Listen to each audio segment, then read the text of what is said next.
أعوذ بالله من الشيطان الرجيم. بسم الله الرحمن الرحيم.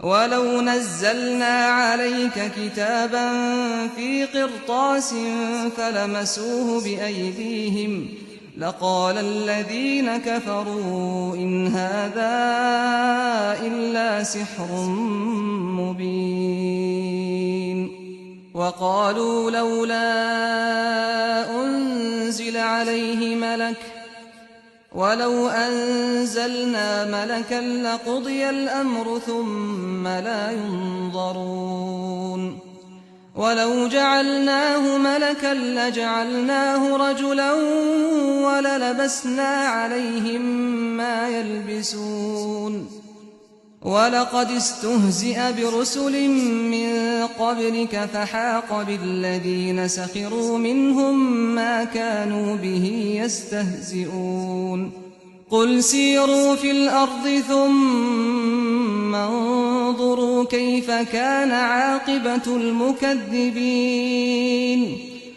تم پر اے پیغمبر اگر ہم کوئی ایسی کتاب اتار دیتے جو کاغذ پر لکھی ہوئی ہوتی اور یہ اس کو اپنے ہاتھوں سے چھو کر دیکھ بھی لیتے تب بھی یہ منکرین یہی کہتے کہ یہ کھلے ہوئے جادو کے سوا کچھ نہیں ہے۔ کہتے ہیں کہ اس نبی پر علانیہ کوئی فرشتہ کیوں نہیں اتارا گیا؟ یہ احمق نہیں سمجھتے کہ اگر ہم نے کوئی فرشتہ اتار دیا ہوتا تو اب تک فیصلہ ہو جاتا، پھر ان کو کوئی مہلت نہ ملتی، اور نہیں سمجھتے کہ اگر ہم اس کو کوئی فرشتہ بنا کر بھیجتے تو اسے بھی انسان کی صورت ہی میں بھیجتے، اور اس طرح ان کو اسی شبہے میں ڈال دیتے جس میں یہ اب پڑے ہوئے ہیں۔